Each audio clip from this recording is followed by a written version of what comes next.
Indudablemente, como esto se me une, podemos ventilar por la boca también. ¿Correcto? Pero no es bueno. Yo ya muerto. Primero porque si está dormido y ventila por la boca, nunca. Eso se llama un trastorno del sueño. Ustedes observan ahí las fosas nasales y ven en la parte lateral de las paredes los cornetes inferiores, los conchos, una derecha, otra izquierda. Y ahorita miramos para aquí, nos pusieron de suelo, están atravesados. Y vemos el tabique nasal, que nos divide la cavidad nasal en dos fosas. Una fosa izquierda, una fosa derecha. Y vemos obviamente una ala derecha y una ala nasal izquierda. Eso es un compuesto cartilaginoso, cubierto por piel. Entonces, esto que tenemos acá, que se nos mueve, es cartílago. ¿Correcto? Y vamos a tener un septum nasal, que en la parte anteroinferior de la nariz va a ser también formado por cartílago. Por eso lo podemos mover. Ok. Sin ofender, no se ponga nada ahí. ¿Por qué? Porque los cartílagos son avasculares, mínimamente vasculares y avasculares. O sea, no tienen riesgo sanguíneo. Si uno se pone algo y se le infecta, produce una cuestión que llamamos en la clínica condritis. O sea, inflamación de los condrocitos que forman el cartílago. ¿Correcto? Y como no tiene perfusión, usted le puede meter el antibiótico que quiera, que eso no le llega al sitio de la infección. Nunca que reducirnos a lo tópico y si creemos en algo, entonces cruzar los dedos o pegar camandos. Esa fosa nasal que observamos nosotros va a tener dos funciones.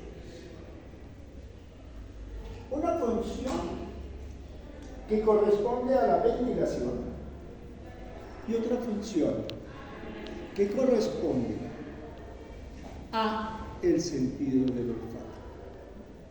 Entonces vemos que en la parte de las paredes inferolaterales y septales vamos a tener una mucosa que está constituida por un epitelio cilíndrico sellado pseudoestratificado. No me lo mayen ni me lo llamen nunca el epitelio respiratorio. No. Eso solamente produce moco. ¿Estamos? Segundo, otro epitelio, donde se encuentran ubicados los receptores del sentido del olfato. Estos van a estar ubicados en el techo de la fosa nasal, colindando íntimamente con la lámina cribosa del etmoides, que ustedes ya conocen desde el tercer semestre, que vieron cráneo. Y allí van a encontrarse las células bipolares, que son los receptores del sentido del olfato y que sus prolongaciones citoplasmáticas atraviesan esta lámina cribosa para ir al bulbo olfatorio e iniciar la vía del olfato. Esa ya la vieron en tercera, como sentido químico. Bien, pero veamos la función ventiladora. Que nosotros inspiramos, que lo tomamos del medio ambiente, no viene bien, viene seco, viene con una gran cantidad de partículas esparcidas en el ambiente. Partículas de dióxido, monóxido de carbono, principalmente monóxido, producidos por los carros que producen combustión. Y además de eso, ¿verdad?, viene seco. ¿Estamos? Ahora, ¿qué necesitamos? Pues cambiar elementos ambientales. Entonces vamos a necesitar de elementos que nos permitan humedecer, calentar y filtrar el aire. Tres aspectos. Las fosas nasales están cubiertas por mucosa, que como su nombre lo indica, entonces son células productoras de moco. El moco es cristalino, transparente, pero cuando se adosa a la superficie nasal, va a cumplir una función importantísima, que es la de atraer las partículas dispersas en el aire. Y esas partículas se pegan. Y bueno, todos ustedes conocen ese elemento de juego que podemos nosotros tener gratis y sin el solo esfuerzo meter el dedo en la nariz. ¿Correcto? Entonces, ahí lo vemos gris, en ocasiones negro. ¿Por qué? Porque lo que estamos viendo es la condensación de las partículas dispersas en el aire, que están siendo filtradas por el moco. La principal función del moco es filtrar. Las vibricias de la fosa nasal, los pelitos, hacen una malla y también captan y filtran partículas. Pero como no las cortamos, porque eso no se ve elegante, entonces nos estamos quitando ese elemento, esa barrera de filtración. Hay un gran plejo vascular venoso que se encuentra ubicado principalmente en la pared lateral de las fosas nasales. Allí perfunde sangre caliente. Es como un reverbero. Y cuando el aire entra, vamos entonces a tener que se va a calentar el aire también. ¿Correcto? De esa manera ya cambiamos la temperatura, ya dejamos realmente que nuestro aire tenga las características propias para poder ingresar al sistema. ¿Y cómo lo humedecemos? Lo humedecemos también a través de la mucosa y a través de este filtro. Ok. Ya sabiendo de estas funciones, pues vamos a determinar los elementos que poseemos para poder hacer ese calentamiento, esa humectación y esa filtración. ¿Preguntas?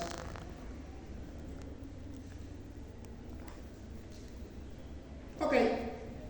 Aquí tenemos un componente que se llaman los senos paranasales. Recuerden nuevamente, te molesto mucho por esto, que seno es todo espacio anatómico del sistema, ¿correcto? Entonces tenemos los senos longitudinal superior, que es un seno vascular. Tenemos senos aéreos, como los senos paranasales, que derivan su nombre por estar paralelos a la fosa nasal. Pero además de estar paralelos a la fosa nasal, vamos a encontrar que tiene una serie de conductos que comunican el seno con la cavidad nasal. ¿Ustedes estoy bien? Ahora, los senos paranasales son el seno frontal, el conducto frontal Vamos a tener el seno maxilar, muy grande, ocupa todo el interior del hueso maxilar. Vamos a tener los senos etmoidales en sus celdillas anteriores y posteriores, que están ubicados en las paredes laterales de la fosa nasal. Y vamos a tener el seno esfenoidal, que es el que está en la base del cráneo, que es su cuerpo, está constituyendo la fosa hipofisial. Cabe decir, el techo de la fosa hipofisiaria, perdón, el piso de la fosa hipofisiaria es el techo del seno esfenoidal. ¿Hasta ahí estamos claros? Ok. ¿Y cuál es la función? Como tiene comunicación con la fosa nasal, vamos a encontrar que el aire que entra, ¿verdad?, va a ir a las partes sinoides, o sea, a los senos. Y allí va a estar un poquito estancado y se va a calentar, humedecer el aire. Porque la mucosa del seno es exactamente la misma que la mucosa de la fosa nasal. ¿Sí soy claro? Perfecto.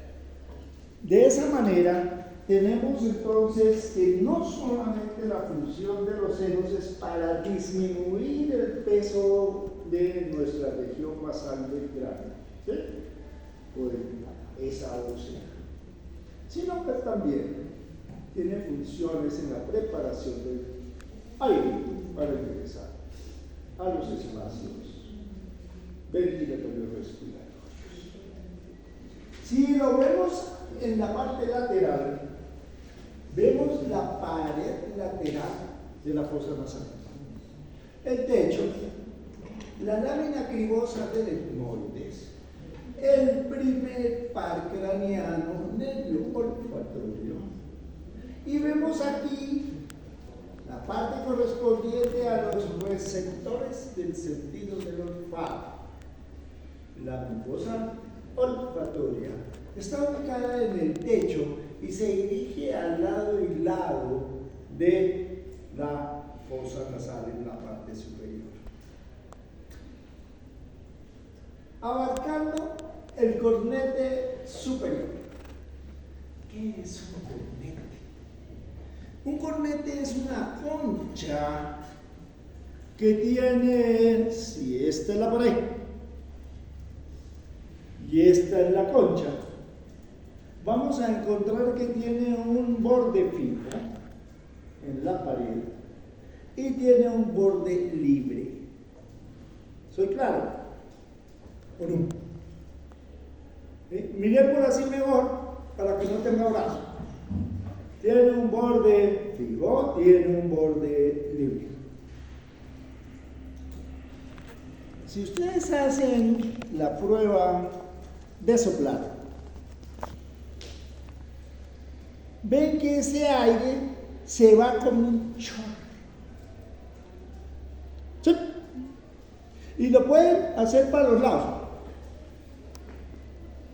Y pueden soplar en toda la superficie. ¿Estamos? Ok. Si yo inspiro aire, me entra el chorro.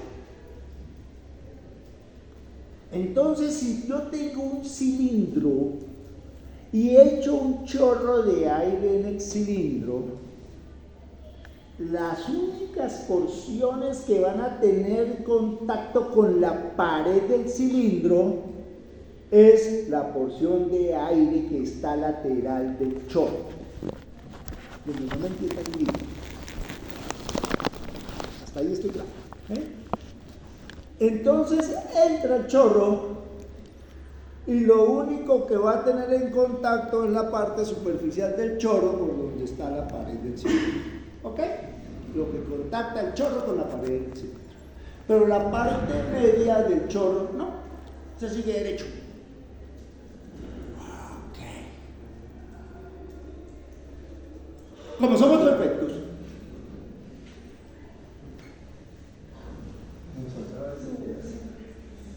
es que cuando entra el chorro de aire por la fosa nasal, voy a poner el ejemplo del cornete. Al entrar el chorro, ¿verdad? Pega contra el borde libre, se me abre el chorro y va a hacer turbulencia, ¿verdad? En el meato, ¿sí? Y sigue para acá y se me mete en el otro cornete y más turbulencia, y sigue para acá y se me mete en el otro meato y más turbulencia. Y garantiza que el aire que entra se va a poner en contacto con la pared, con la mucosa. ¿Para qué? Para calentarse, filtrarse y humedecerse. ¿Entendió?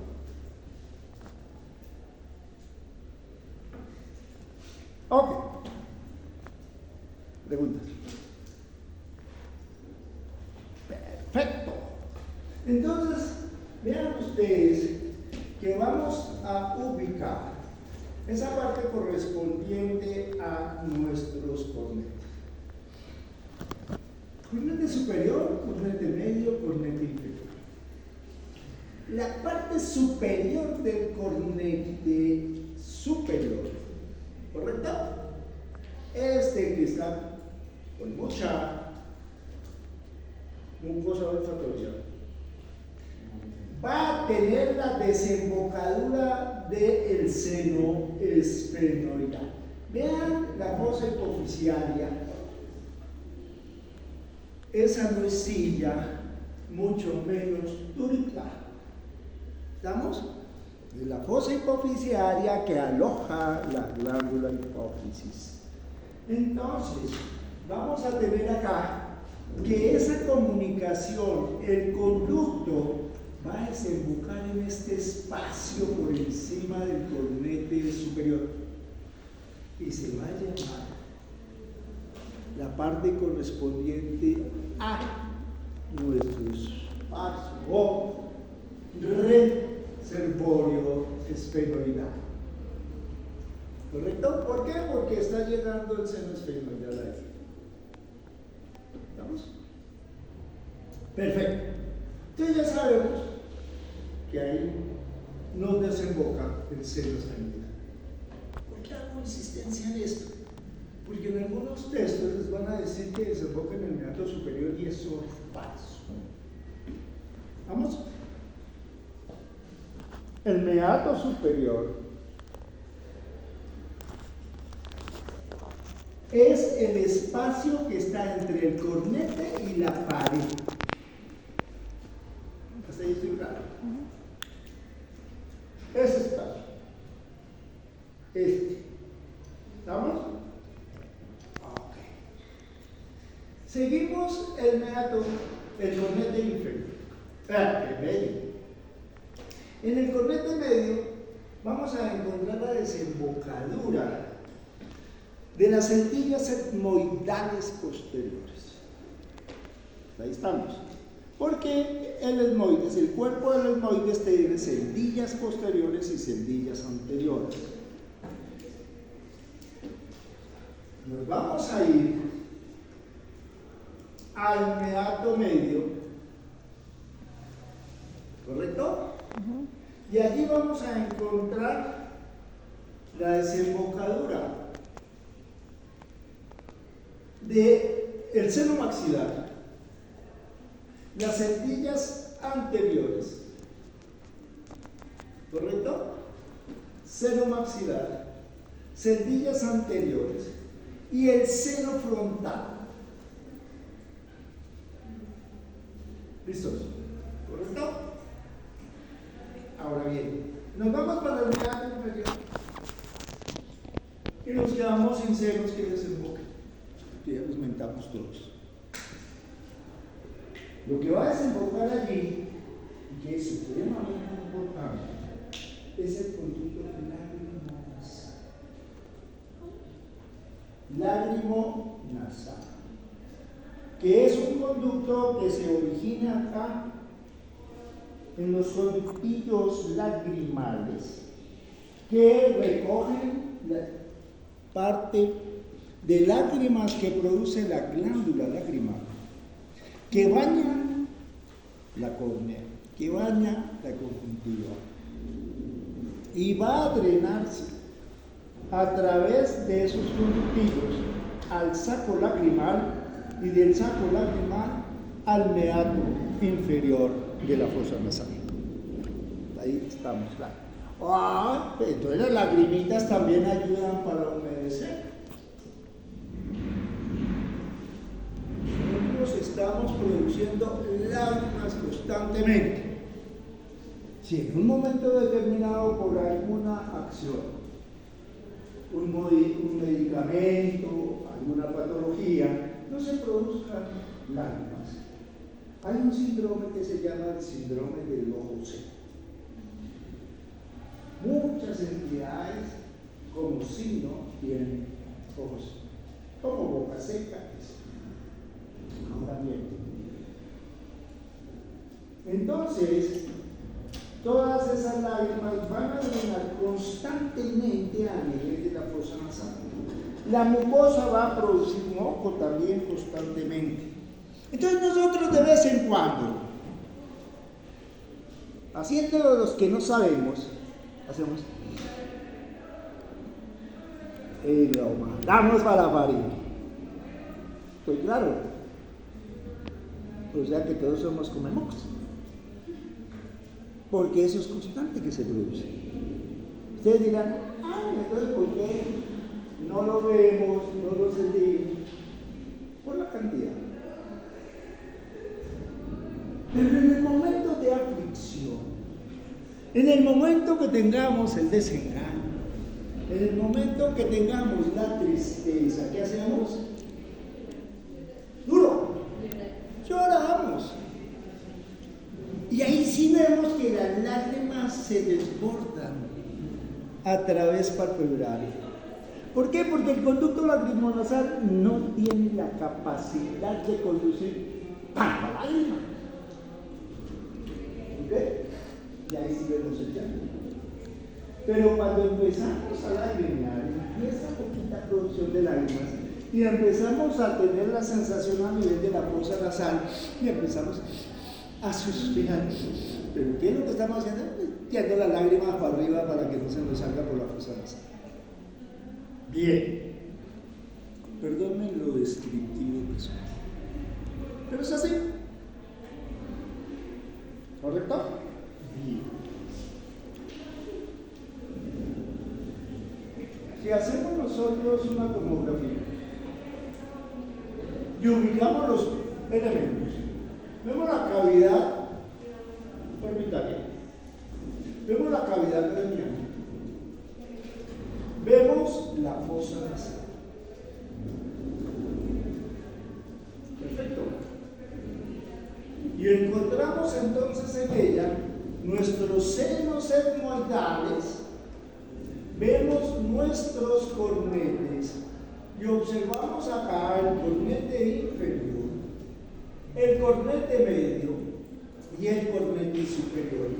En esta acá sería el cornete superior. Y observamos el meato inferior, el meato medio y el meato superior. Y aquí el receso esfenoidal, que es el que o a dónde llega la desembocadura del seno esfenoidal. No me lo olvide, el piso de la fosa nasal, la lámina cribosa del mundo y el tabique nasal.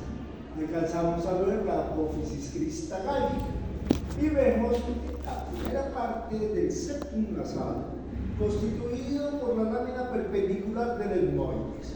Yo le digo esto así rápido porque ustedes ya vieron el cráneo en el centro pasado del cráneo, ¿ok? Y vamos a encontrar acá un hueso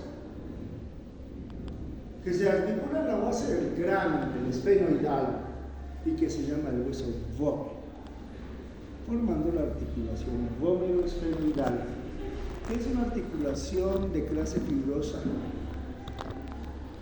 tipo sutura tipo hebeo, forma esquintilesis. Entonces, ese es nuestro componente primario de la vía ventilatoria.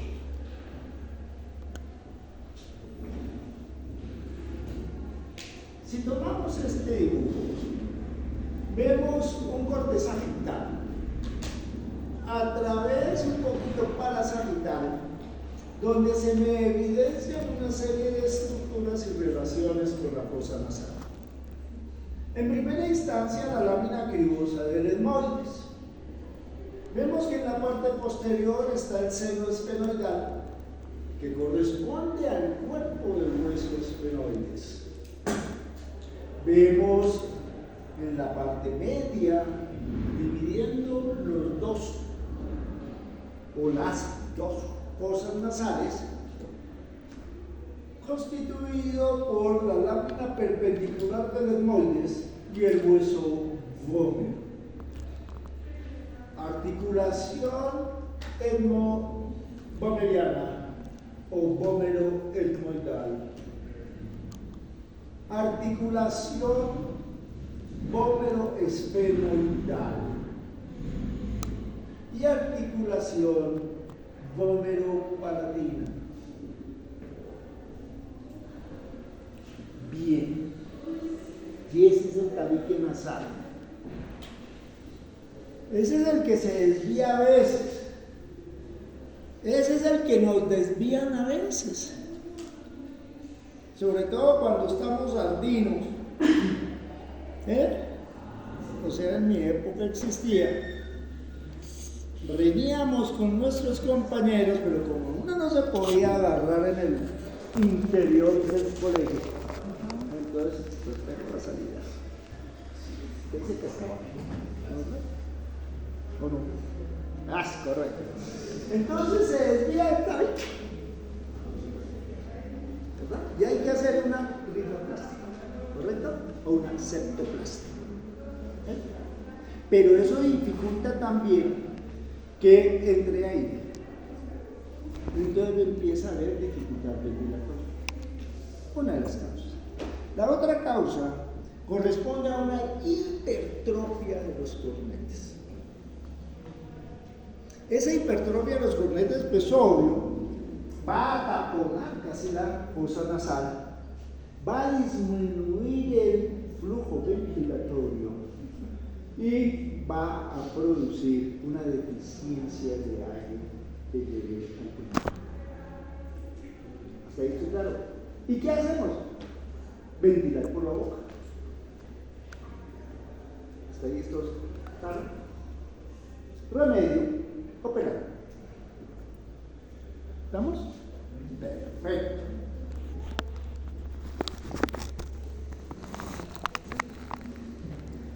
Es la misma. La pared lateral. Entonces vean ustedes lo que ya habíamos dicho. Nuestra pared lateral, y vamos a identificar aquí los elementos. La lámina cribosa de etmoides, el seno frontal, el seno esfenoidal, el receso esfenoidal, veanlo aquí tan bonito, en el cual vemos el agujero que comunica el seno esfenoidal con la fosa nasal. Todo este espacio lo vamos a llamar el receso esfenoidal. ¿Ok? Estoy hablando del espacio. Vamos a encontrar el cornete superior, el cornete medio, el cornete inferior. Vamos a observar la comunicación con las celdillas etmoidales. Vemos nosotros acá con el seno maxilar y vemos acá con la parte frontal. Entonces, de esta manera vamos a tener nuestro meato medio. Y el meato inferior, como les decía, solamente va a recibir el conducto lacrimo nasal. El piso de la fosa nasal es el paladar. El piso de la fosa nasal es el paladar. Aquí simplemente un poquito más disecado para ver obviamente cómo están conformándose las desembocaduras de los senos. Tenemos el seno frontal, tenemos aquí el seno maxilar. Vamos a encontrar aquí el cornete, aquí se quita el cornete, para poder visualizar la parte correspondiente a las desembocaduras de nuestros senos en la pared y en cada uno de los meados.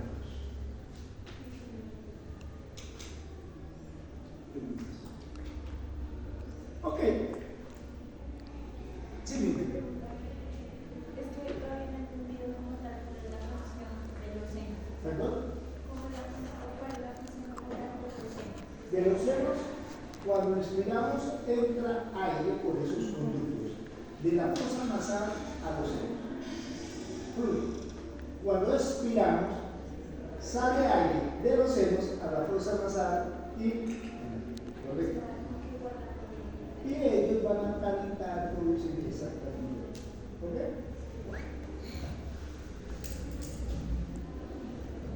El segundo órgano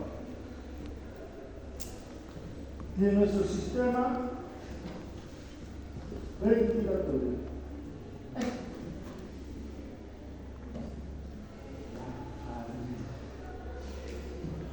La faringe. La faringe es un órgano musculomembranoso. ¿Qué quiere decir eso?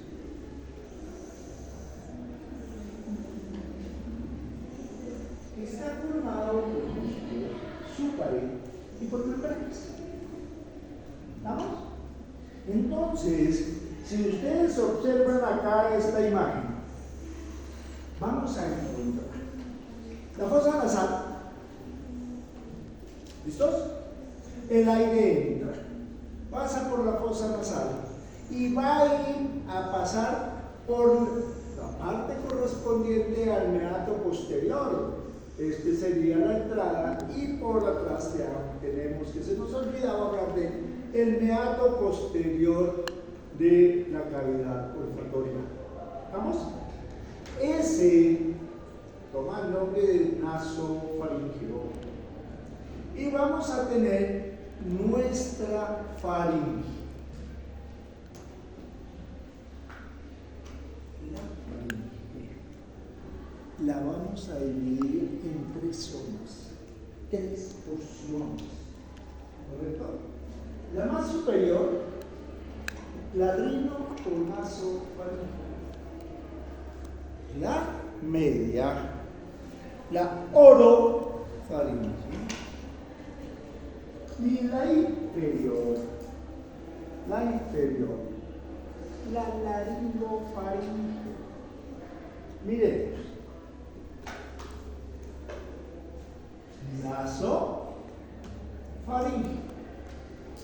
la que se relaciona con la fosa nasal. Se comunican por la parte posterior, que llama ese hueco también, y lo podemos llamar así, coana. La coana. Y este pedacito lo vamos a llamar la rino o nasofaringe. Seguimos para abajo. ¿Ok? ¿Me ven? Y vamos a ver acá la cavidad oral. Esto es la lengua. Y aquí vamos a observar la comunicación dentro de la cavidad o entre la cavidad oral y la faringe. Y vamos a decir que ese se llama el istmo de las fauces. Istmo de las fauces. Entonces, vemos nuestra orofaringe. Y la levocofaringe también está bien. Y por debajo aquí encontramos la laringe, el hiatofaringeo y la faringofaringe. La parte de la faringe que se relaciona con la laringe. se ubica en la parte posterior. Cabe decir que la pared anterior de la faringe está conformada por la pared posterior de la laringe. ¿Está ahí estoy claro o no? Ok. Rinofaringe, orofaringe, nasofaringe. Pero como decíamos que es un conjunto, que es un órgano músculo membranoso, vamos a tener unos músculos que los vamos a determinar como los músculos intrínsecos de la faringe. ¿Qué queremos decir con eso? Que son los músculos que nos conforman la pared faríngea. ¿Sí? De toda la faringe. Ahora bien, veamos cositas. Si tenemos nosotros esos músculos, los vamos a llamar los músculos constrictores de la faringe. Número 3. 3 músculos. Bueno, si quieren 6. Entonces me dirán ustedes, ¿por qué 6? ¿Por qué interesa a un lado y interesa al otro? Sino que se unen en la línea media posterior. ¿Ok? Esos músculos constrictores de la faringe son el superior, el medio y el inferior. Entonces, partiendo de ese conjunto, vamos a tener que me va a constituir indudablemente la pared posterolateral de la faringe. No sé si soy claro.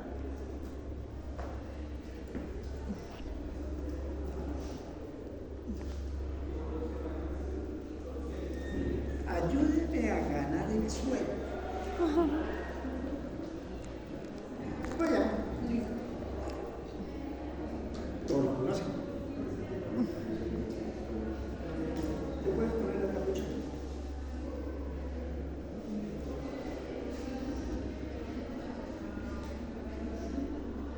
Ok. Perfecto. Miremos al público, decía el director.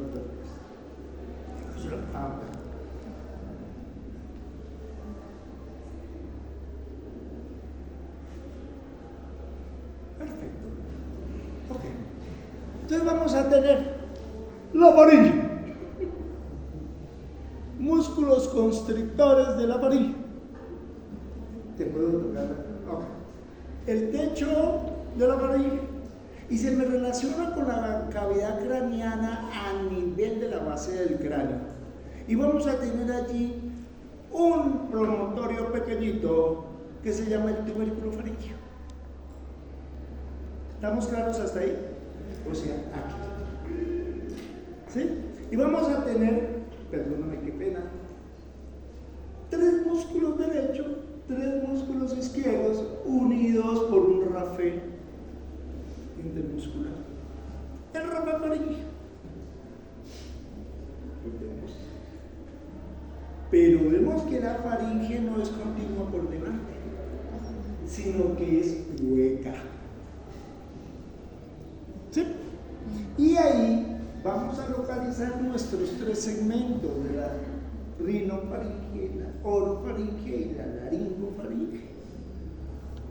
¿Está claro? ¿Sí? Ya conocieron la faringe. De esa manera es lo que vemos acá. Bien. ¿Qué más vamos a tener? Vamos a tener unos músculos extrínsecos de la faringe. Estos músculos pueden tener un origen fuera de la faringe, pero van a tener una inserción a nivel de la pared faríngea. No sé si soy claro. Por eso los llamamos extrínsecos. Está por fuera. Entonces vamos a encontrar acá una parte importantísima, y esto es donde arriba abajo, y de una vez miramos los elementos para poder hacer más ágil el comentario. Vamos a tener acá esta parte correspondiente al tubus faríngeo. Turus quiere decir una proyección a una cavidad. Tiene forma de media luna. Y en su concavidad está drenando el conducto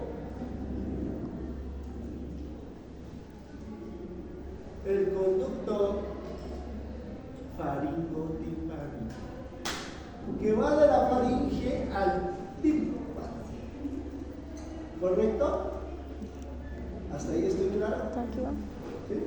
Entonces, en su desembocadura se produce una proyección que corresponde a una proyección cartilaginosa correspondiente a la desembocadura de la trompa faringotimpánica, muy bien llamada aquí trompa.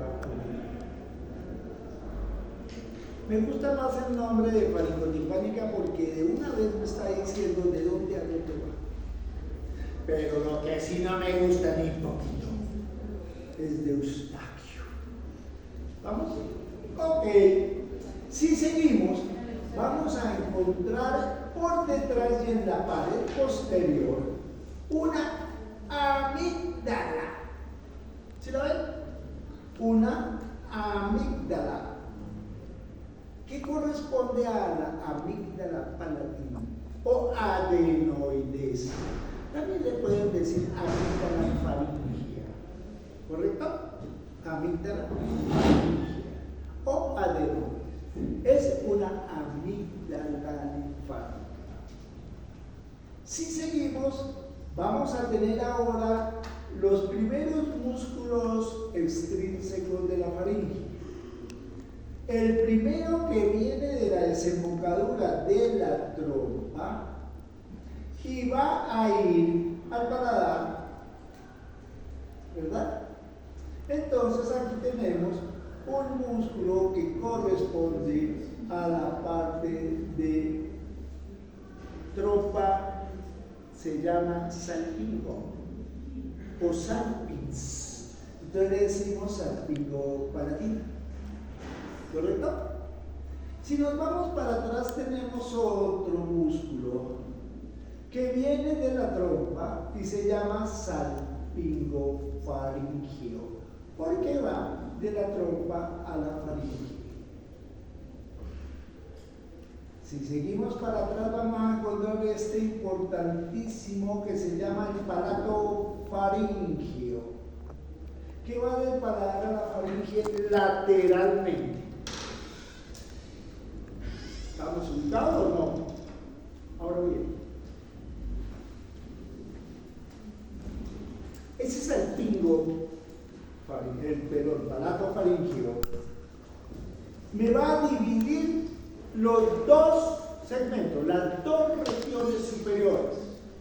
Es el punto de reparo entre la orofaringe entre la rinofaringe y la orofaringe, formándome con el del otro lado. ¿Sí es claro? El istmofaringio. El istmofaringio. Seguimos para abajo y ya llegamos a la orofaringe. En la orofaringe vamos a ubicar los músculos extrínsecos como este que corresponde al palato glosón. ¿Qué va a ser para al lado y lado? Pero arriba, entre los dos, vamos a tener el velo del paladar y en el centro del velo del paladar vamos a tener la úvula y abajo el dorso de la lengua. Eso que me está circunscribiendo acá corresponde al istmo de las fauces y me está comunicando la cavidad oral con la faringe en su porción orofaringea.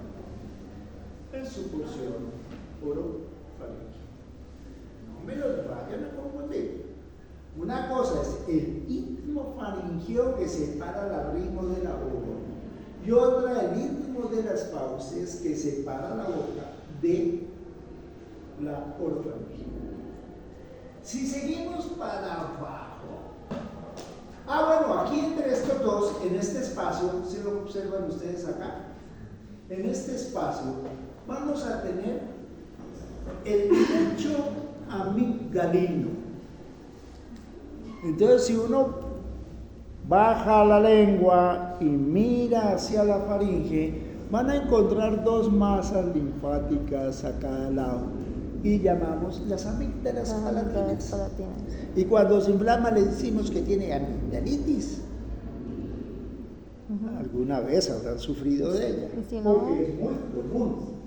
Entonces vamos a ver la fosa amigdalina entre el palato grosso y el palato pequeño. Bien, si nos vamos un poquito más para abajo, vamos a tener este nerviecito que es difícil de disecar, que yo me meto con el disector manual, que es el dedo, para tratar de buscar el glosofaringeo, porque es un nervio pequeño, que nos va a dar inervación a la faringe, ¿sí? Sobre todo a su parte superior. Y un ligamento, que se llama la parte correspondiente al ligamento estilo, que viene de la apófisis estiloides, a la parte de dioides, constituyendo el ligamento estiloideo. Vamos a tener otro estilo faringeo y vamos a tener otro el estilo gloso. De esta manera vemos estos músculos que tenemos nosotros acá con respecto a nuestra. Vean acá el estilo faringeo que viene de la apófisis estiloides. Por eso yo siempre les digo que cuando vayan a buscar el cuerpo, la parte correspondiente al glosofaringeo, busquen primero la apófisis estiloides. Y ahí al ladito va a estar. ¿Estamos? Me voy para abajo y encuentro la laringofaringe. Ahí, a este nivel, pues van a estar los músculos constrictores inferiores que se pegan al hueso dioides, principalmente, ¿verdad? Arriba. Y vamos a tener la continuación con respecto a la faringolaringe. Cabe decir, la parte correspondiente a la continuación de nuestra faringe y en la parte distal vamos a ver que se va a comunicar con el esófago, que continúa descendiendo para llegar a pasar por el hiato esofágico del diafragma y llegar al estómago. Si lo observamos de esa manera, el sistema ventilatorio tiene este recorrido. Fosa nasal, rinofaringe, orofaringe, laringe. Mientras que el digestivo, cavidad oral, orofaringe, laringofaringe, esófago. ¿Sí? Okay. Los músculos constrictores de la faringe vistos por detrás, muy sencillos.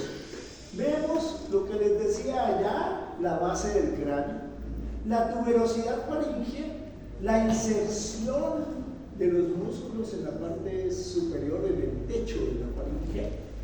Y vemos el músculo constrictor superior, el músculo constrictor medio, el músculo constrictor inferior. Vean ustedes el rafe faringeo que me está sirviendo de inserción de los músculos derechos con los músculos izquierdos. Y vemos los músculos extrínsecos externos, apófisis estiloides. Y acá vamos a tener nuestro primero, un ligamento que llamamos el ligamento estilofaringeo, ¿verdad? Estiloideo. Y vemos el músculo estiloideo, el estilofaringeo, y nos faltaría aquí el estilogloso. Partiendo de ahí, vean cómo los músculos se cabalgan como las tejas de un techo. ¿Ok? Teniendo la cabalgadura de abajo para arriba. ¿Qué quiero decir? Que este borde superior pasa por detrás, este borde pasa por detrás del otro. ¿Correcto? Como es músculo estriado esquelético, es voluntario. Y por eso podemos tragar. ¿Vamos? O si no, entonces yo me puedo tomar un vaso de agua parado en la cabeza. Cierta dificultad, pero me lo paso.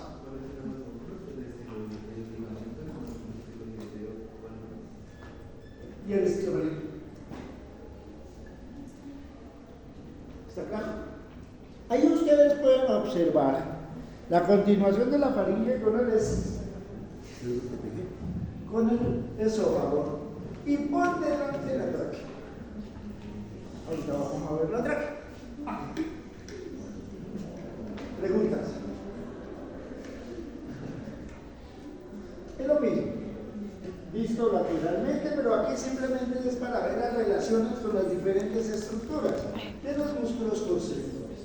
Vean ustedes aquí el constrictor inferior, cómo se relaciona con el cartílago tiroideo y con el hueso correspondiente a la parte superior. ¿Ok? Y aquí a la parte inferior. Ya colindando con el esófago. Cómo las fibras inferiores abrazan el esófago, sin conformar esfínter. ¿Ok? Vemos el medio que se nos está relacionando íntimamente con el hueso ioides y vemos el superior relacionado con el ligamento del estilo mandibular y vamos a encontrar su parte correspondiente. Y nuestro nerviosito glosofaringeo. ¿Sí?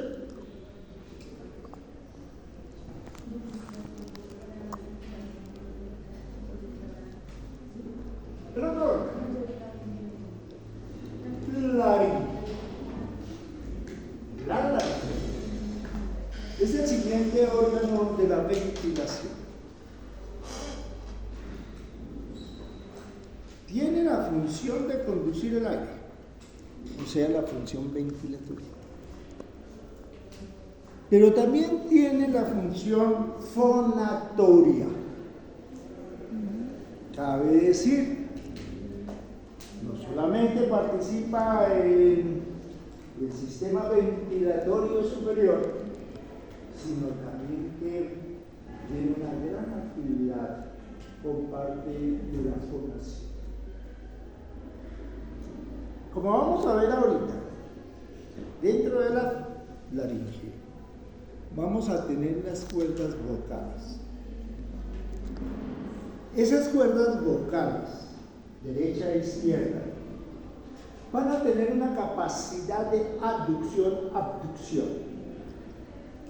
abriendo y cerrando la glotis, que es un espacio entre las cuerdas vocales. Una vez que el aire pasa en la expiración, vamos a ver qué hace que las cuerdas vocales vibren y que el sonido de esa vibración corresponde a las vocales. A, E, I, O, U. Yo hago A, E, I, O, U y no muevo la boca, porque si se tocan acá, A, E, I, O, U, ahí viene. Tóquense. Digan A, E, I, O, U. Háganle. Duro. ¿No les digo? Por eso las consonantes, sus sonidos, dependen de la colocación de los labios, de los dientes, del paladar y de la lengua. Todos estos elementos son elementos fonatorios. Ustedes ya saben qué funciones además tienen, ¿correcto? Entonces tenemos la. Entonces lo que pasa es que nosotros decimos vaca y burro. No, es vaca, burro. ¿Ven? Ok. Esta laringe es un órgano músculo cartilaginoso. Músculo cartilaginoso. Entonces, vemos que la mayor parte del esqueleto laríngeo está constituido por cartílago. Esqueleto. Y ese cartílago son realmente la articulación de varios cartílagos. Vamos a tener 3 cartílagos en par. El cartílago tiroides, el cartílago cricoides y el cartílago epiglótico o epiglotis. Y vamos a tener 3 cartílagos pares.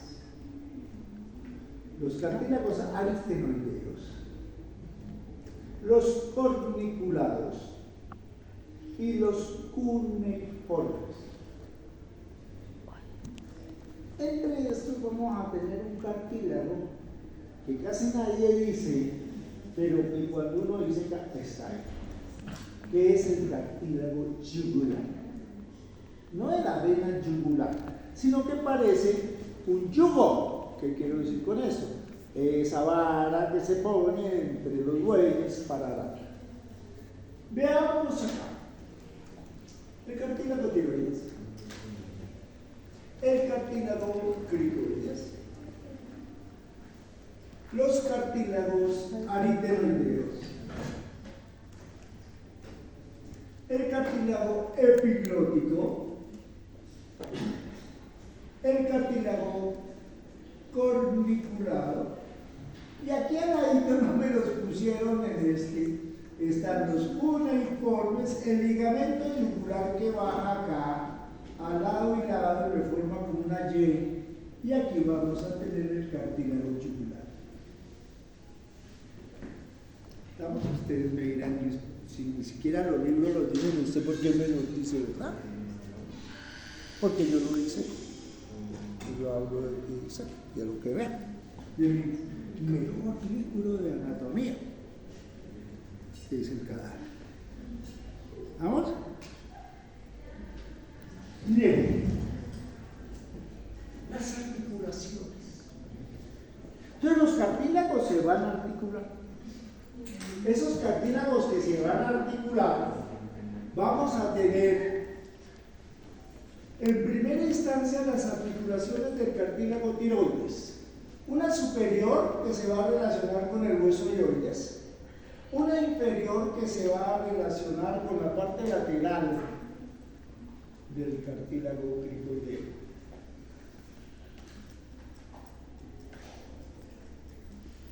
Ahora bien, si nos vamos por la parte anterior, vemos que esas articulaciones, todas son articulaciones sinoviales planas. Y vemos acá la articulación entre el aritenoides y el cricoides. Articulación ariteno-cricoidea. Tanto derecha como izquierda. Y vemos la articulación de la epiglotis con el ángulo interno del cartílago tiroides. Articulación tiroepiglótica. ¿Ok? Además de esas articulaciones, vamos a tener una serie de membranas. La membrana tiroidea, que está tapando el espacio que queda entre el hioides y el cartílago tiroideo.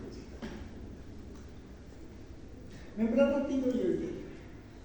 Si nos vamos para abajo, vamos a encontrar esta otra membrana que corresponde a la membrana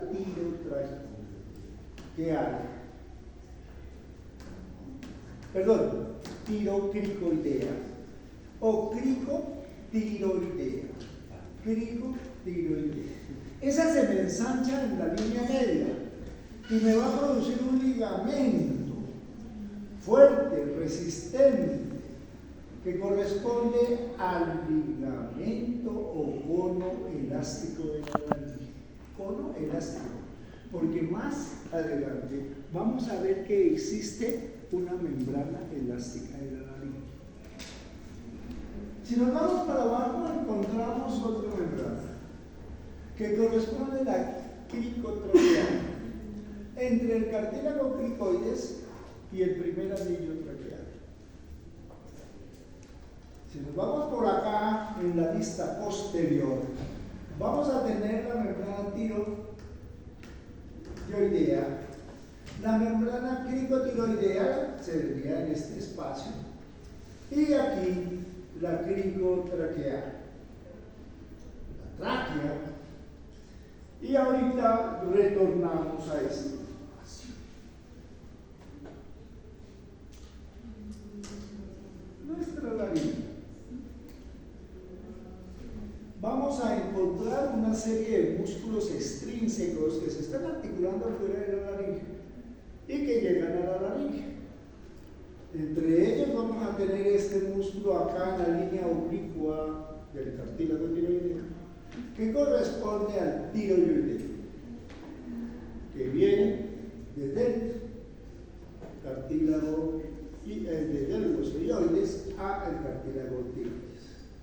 Vamos aquí, el esternotiroideo, que viene desde el esternón, que ustedes ya vieron el cuello, al cartílago tiroides. Y por último, el constrictor inferior de la faringe. De esa manera encontramos nuestros elementos.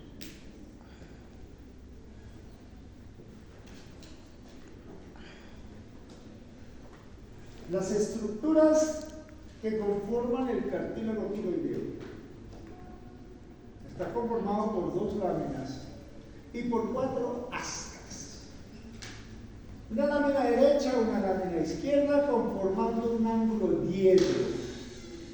Los ángulos diedros son los ángulos que conforman, o el ángulo que conforma 2 planos, que al unirse le da una arista. Eso es un ángulo diedro. 2 planos que se unen conformando un ángulo y su borde es una arista. Entonces veámoslo acá. Una lámina, otra lámina, la arista en la línea media. Por la parte superior vemos el borde superior del cartílago tiroides y en la parte media una escotadura que es palpable. Se la pueden palpar acá con el dedo, que es la escotadura tiroidea.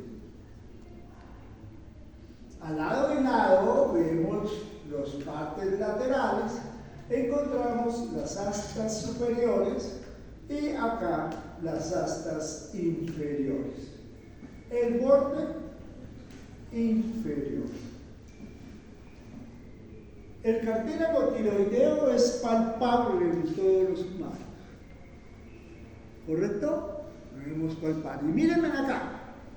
Y es móvil. ¿Correcto? Lo puedo mover. Bien. La cara anterior, la cara posterior, encontramos el ángulo.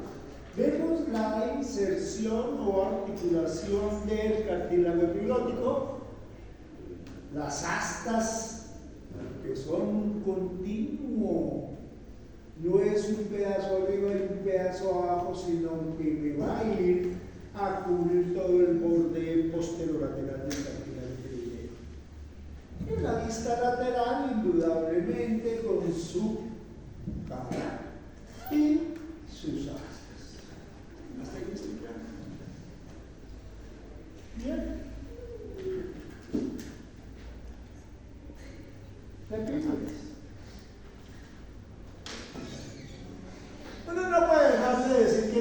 que se parece a una raqueta de tenis. Eso desde hace milenios se ha definido así. Y con eso puede decir uno que pasamos a la otra diapositiva. Vemos nuestra epiglotis, el mango de la epiglotis, y vemos cómo su superficie está como perforada, talladita a nivel de su superficie. Tiene una característica fundamental que es obviamente la íntima relación que tiene con el vestíbulo laringeal, o sea, con la entrada a la laringe. Dos superficies, borde derecho e izquierdo, una parte superior y la parte del mango en su parte inferior. Los cartílagos cricoideos. Estos cartílagos cricoideos tienen la forma de un anillo, de esos anillos de grado, ¿ok? Cuya chapa en nosotros mira hacia adelante y el aro hacia atrás, ¿ok? ¿Sí lo reconocen? Ahora bien, esta está en la revista. La chapa, que es esta, mira hacia atrás, mientras que el aro, el anillo, mira hacia adelante. ¿Correcto? Entonces lo que vemos nosotros debajo del cartílago tiroideo, lo que tocamos es el cartílago cricoideo. Ese cartílago cricoideo en su chapa, en la superficie posterior, vamos a tener la parte correspondiente a dos cosas cricoideas posteriores y una cresta, la cresta cricoidea. En la parte media y superior de la cresta vamos a ver que se nos va a insertar una parte del esófago y se llama el tendón esofágico. Mientras que al lado y lado de la chapa, en estos espacios, se le van a insertar los músculos cricoaritenoideos posteriores. Cricoaritenoideos posteriores. El borde superior, la carilla articular para el aritenoides, tanto derecha como izquierda, y la carilla articular para la parte correspondiente del cartílago tiroideo en sus astas inferiores. Entonces, de esa manera vamos a tener nuestra conformación.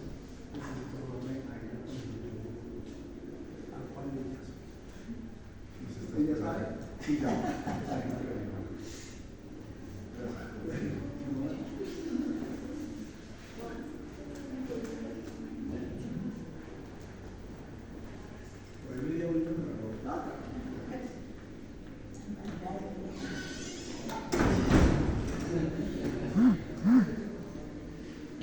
Y acá, a nivel del aro, el músculo cricotiroideo, la parte correspondiente al músculo cricotiroideo, del arco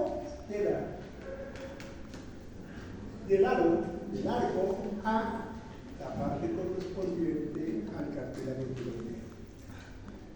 De esta manera tenemos nuestra parte correspondiente al cartílago tiroideo. Cabe decirle, aquí viene un hueco, ¿no? Que me forma obviamente el espacio laringe. Los aritenoides, que tienen forma de pirámide, tiene un vértice, tiene una base y tiene tres lados. Entonces aquí vamos a encontrar un primer lado, un primer borde, aquí tenemos un segundo borde y por la parte de allá vamos a tener un tercer borde. Vemos una apófisis que llamamos la apófisis vocal y observamos nosotros aquí una carilla articular para articularse con el cartílago cricoides. Cabe decir, esto encaja en esto. ¿Soy claro? ¿O no? Ok.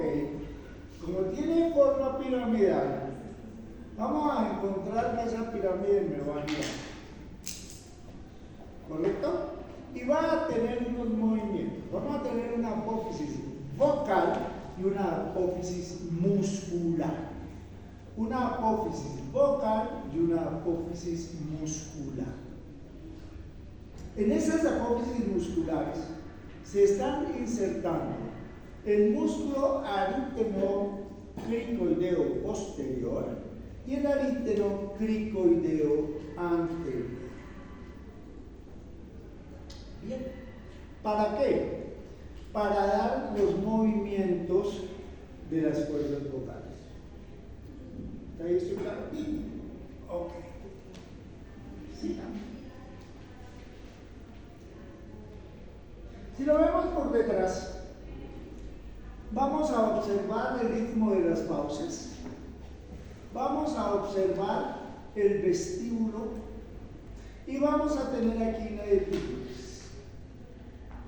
Vemos los músculos arínteno epiglóticos que vienen del cartílago aritenoides, que es este, a la epiglotis, y en el otro lado igual, cartílago aritenoideo a la epiglotis. En la parte, esta parte de acá, es la chapa del cricoides. Y observamos que aquí vamos a tener unos músculos que vamos a llamar los músculos aritenoideos. Dos oblicuos y uno transverso. Vamos a tener un oblicuo, otro oblicuo y por delante el transverso. No sé si lo ubican. ¿Estamos? ¿Esto para qué? Para que el cartílago aritenoideo que está así y que está haciendo esto, ¿correcto? No haga esto. ¿Está claro? Para estabilizar la parte superior y haga esto. No sé si soy claro en la explicación. Ok. Vamos a tener la parte correspondiente al músculo cricoaritenoideo posterior y acá el cricoaritenoideo laterales.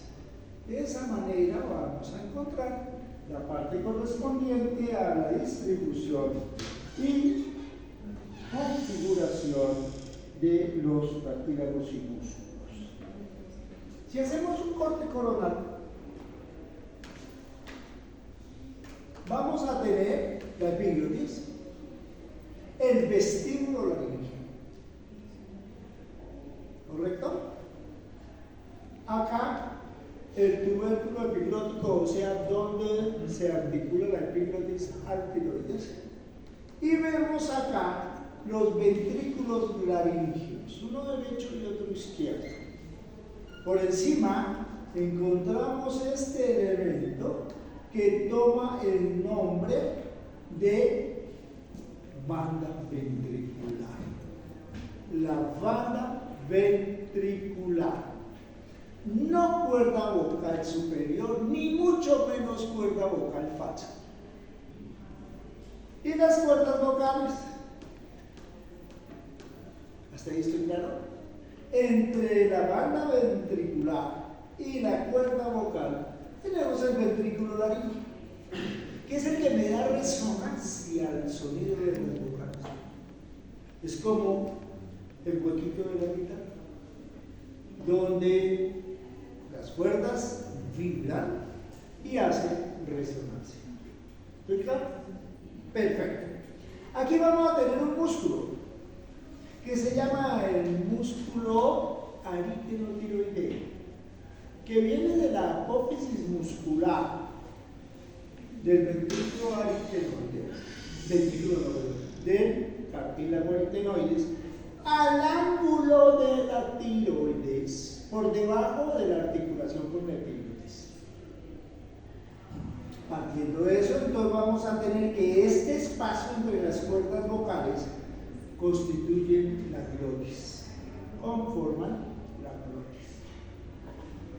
por debajo del espacio subglótico, que es donde debemos inflar el balón del tubo orotraqueal cuando un paciente lo necesita.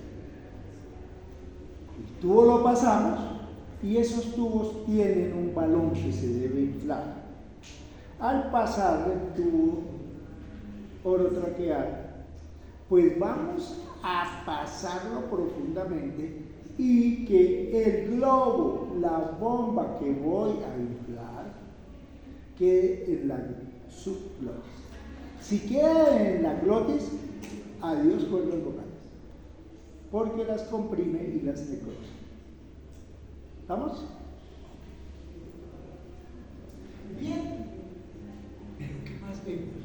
Vemos una membrana que va desde arriba, me cubre toda la superficie hasta la parte inferior de la laringe. Esa membrana que me está cubriendo todo esto toma el nombre de membrana elástica de la laringe. Membrana elástica de la laringe. Tiene una porción superior, una porción media y una porción inferior. También la van a encontrar con el nombre de cuadrilátera, ventricular y triangular. ¿Ok? Es la que me recubre toda la superficie de la laringe y me constituye un tubo continuo para llevar aire. Si hacemos un corte transversal, simplemente vemos la parte correspondiente a nuestra laringe, los músculos constrictores de la faringe, la laringofaringe, grasita, nuevamente vemos la grasa tan importante, ¿sí? No me la menosprecien nuevamente, yo soy un ávido admirador de la grasa. Y vemos que esa grasa que está alrededor es para que la laringe se pueda mover y no haga fricción con los demás elementos. Vamos a ver la parte correspondiente a los cartílagos anteriores. La apófisis acá muscular y obviamente vamos a encontrar nuestras cuerdas vocales. Ojo, mírenme acá. Entre las cuerdas vocales vamos a tener la glotis.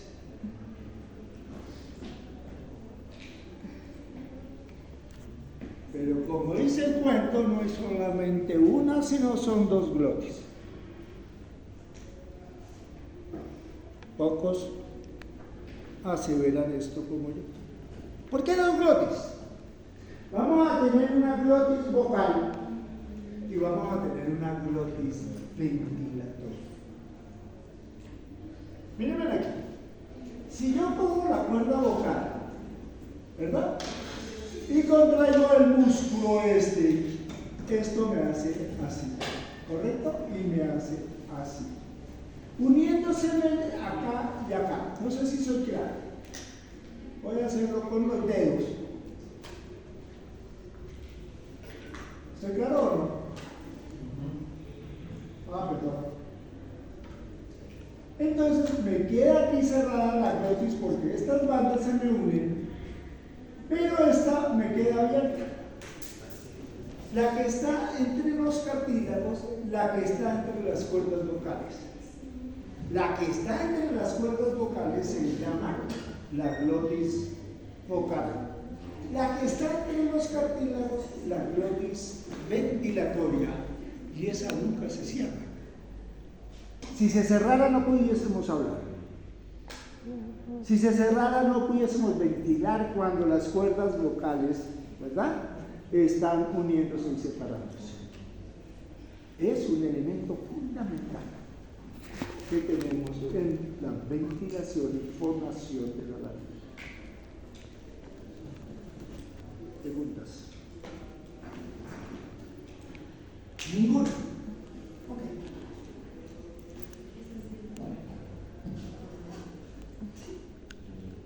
Y estos son los movimientos de las cuerdas vocales.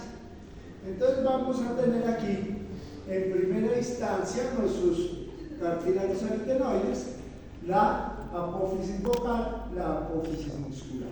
Aquí viene el músculo ariteno-cricoideo posterior y para allá el ariteno-cricoideo lateral. Cuando este se contrae, me hace esto y me produce esta acción. Cabe decir, se abducen las cuerdas vocales y se abre la glotis. Cuando es al contrario, vemos nosotros que esto hace así, se me cierra acá la parte de la glotis vocal, permaneciendo siempre abierta la glotis ventilatoria. La van a encontrar con el nombre también de glotis cartilaginosa. Y me produce el movimiento y el cierre de la glotis. Aquí simplemente vemos cómo el músculo aritenotiroideo, que es este, en un movimiento se va hacia adelante y en el otro me produce rotación. Entonces, son los movimientos que tenemos nosotros con respecto a las cuerdas vocales y al músculo aritenotiroideo, los músculos aritenocricoideo posterior y cricoaritenoideo lateral. ¿Preguntas? La tráquea es muy sencilla. Es un músculo cartilaginoso membranoso. Está constituido por anillos cartilaginosos que ustedes están observando acá. Anillos cartilaginosos unidos por membranas que me hacen obviamente el cerramiento de los espacios interanulares, o sea, entre los anillos. Tenemos que se continúa de la laringe. Es un conductor de aire. Tiene forma de herradura cada anillo y su parte posterior es la parte abierta, pero no es tan abierta. No tiene cartílago, pero tiene músculos. ¿Correcto? Y allí vamos a encontrar el cierre de nuestra U, que mira hacia atrás. Tapizado por una mucosa importante, ¿sí? La mucosa traqueal, y me conforma ese tubo. Ahí podemos hacer las traqueostomías, o sea, meter un tubo a través de la tráquea para dar ventilación a un paciente que tenga una obstrucción alta de la vía aérea. También se hace crico, ¿sí?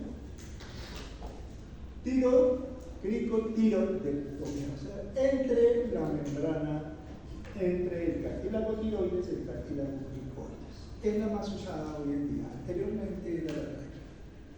Una vez que llega a la parte interna del tórax, a nivel más o menos del ilio pulmonar, se me va a bifurcar, constituyéndome un ángulo que se llama el ángulo subtraqueal, porque la carina es cuando yo miro por dentro y veo este angulito. ¿Soy claro? El ángulo también lo podemos decir el ángulo bronquial, porque es ahí donde se nos están produciendo, iniciando nuestros bronquios. Ahora bien, ya aquí van a entrar en el ilio pulmonar. Recuerden que el ilio es la entrada de los elementos, o sea, el ilio que permite la entrada del pulmón. Puede ser un desplazamiento del ángulo, que es un ángulo relativamente pequeño, agudo, mientras que este es un ángulo casi recto. Pero simplemente lo que vamos a tener, obviamente, que son frecuentes. Ahora bien, ustedes que los bronquios son el bronquio fuente derecho, es el bronquio fuente izquierdo. El bronquio derecho va a entrar a través del hígado y vamos a tener que se me va a dividir en los bronquios así. Mientras que el izquierdo sí sigue solito. Pero también vamos a ver que la desviación del izquierdo puede ser mayor que la del derecho. Y por eso, cuando se aspira a algún cuerpo extraño, la mayor de las veces se va al bronquio derecho. Porque el bronquio izquierdo es casi horizontal. Entonces uno cuando un niño aspira a algún cuerpo extraño, lo primero que mira es si está en el lado derecho. Para hacer la broncoscopia y poder extraer. De esta forma, tenemos la configuración de nuestra tráquea y la bifurcación traqueal.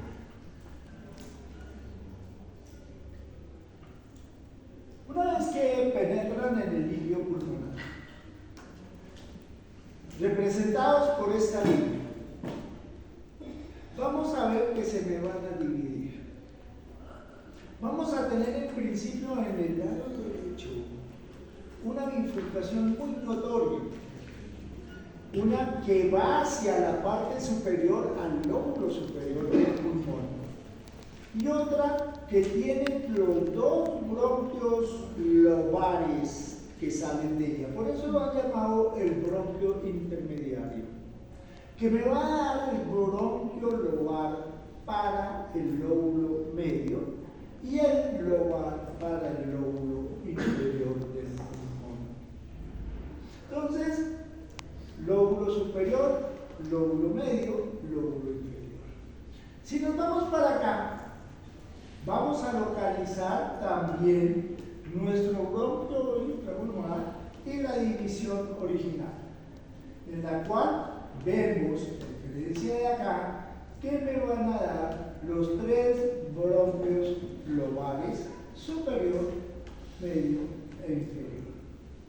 Lobares es que van a los lóbulos pulmonares. Si tomamos una placa de rayos X, que eso es lo que van a ver en el futuro, ¿correcto? Entonces tenemos que se visualiza un tubo, digámoslo así, aéreo, que es más translúcido y que corresponde al aire de la tráquea. Aquí está ubicada la tráquea. Si una vez que la localizamos, la individualizamos con una pintura, nos va a dar la tráquea, nos va a dar los bronquios y esta es la forma. ¿Está esto claro? ¿Sí? Esta es una placa que nos permite visualizar. Pues tiene patología como la observan ustedes al lado y lado. Pero importante tener cómo reconocer nosotros esa tráquea en una mano. Aquí lo mismo. La vemos a nivel de la línea media y vemos a nivel intraparenquimatoso pulmonar la tráquea bronquial. ¿Vamos? La tráquea, la trama bronquial. ¿Perfecto? Ok. Y eso es la trama bronquial. Vean ustedes cómo es tan grande esa cantidad de divisiones que estamos viendo, diseñando la distribución lobar de esa placa. ¿Está esto claro? De esa forma podemos ver el lóbulo superior, los lóbulos medios, los lóbulos inferiores, pero también podemos ver los segmentos, o sea, la parte de la segmentación que hay en cada uno de los lóbulos. Conclusión para mí, Cada pulmón va a tener 10 segmentos pulmonares. 10. Y vean ahí en una placa de rayos X.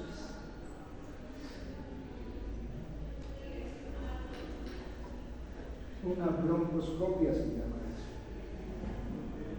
La primera placa de rayos X de todas que existió en el universo. Hasta 1876 más o menos. Allí, probando un tubo de rayos luminosos, ¿ven? Se descubrió los rayos X. Los pulmones.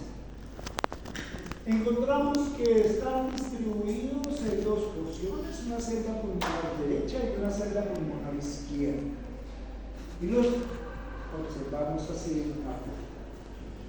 En la parte mediastínica o parte media, vamos a localizar el corazón, los grandes vasos. Si secamos, vamos a tener nuestros pulmones. Pulmones que están cubiertos por una membrana, o ceroso, que se llama la pleura. Pero recuerden ustedes que la pared está cubierta por la fascia endotorácica. Fascia endotorácica, pleura parietal, pleura visceral. ¿Qué vemos acá? Los nervios frénicos, las arterias frénicas discurriendo entre el pericardio y la pleura mediastínica. Y vamos a observar nuestro pulmón, los elementos intercostales. En la parte superior del vértice, el lóbulo superior, la língula y el lóbulo inferior. Aquí vamos a tener nuestro pulmón derecho, en el cual tenemos el lóbulo superior, el lóbulo medio y el lóbulo inferior, separados por unas cisuras que corresponden a la cisura horizontal y la cisura oblicua. Aquí lo observan ustedes, la parte correspondiente a los grandes vasos, el pulmón izquierdo, el pulmón derecho, la cisura, en este caso oblicua, y aquí vendría la cisura oblicua. La língula. Y vean cómo cabalga el pulmón sobre el corazón.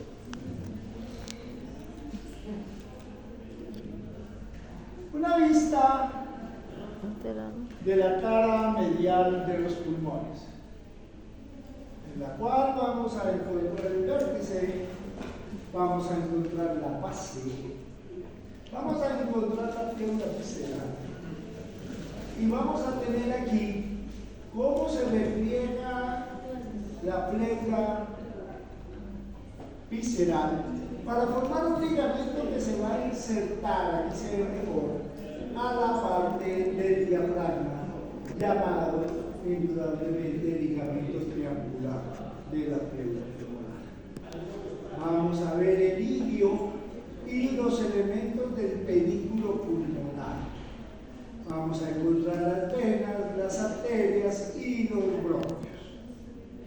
Siempre debemos delimitar, debemos obviamente ver la parte de la configuración de los elementos, tanto bronquiales como vasculares, tanto la arteria como la vena.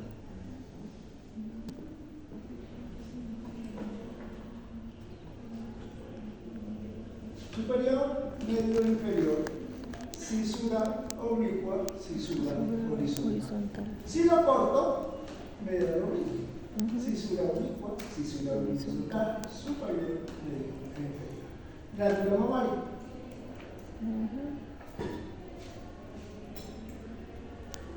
Y un corte transversal, en el cual que vamos a visualizar los dos lechos o espacios pulmonares, las cisuras.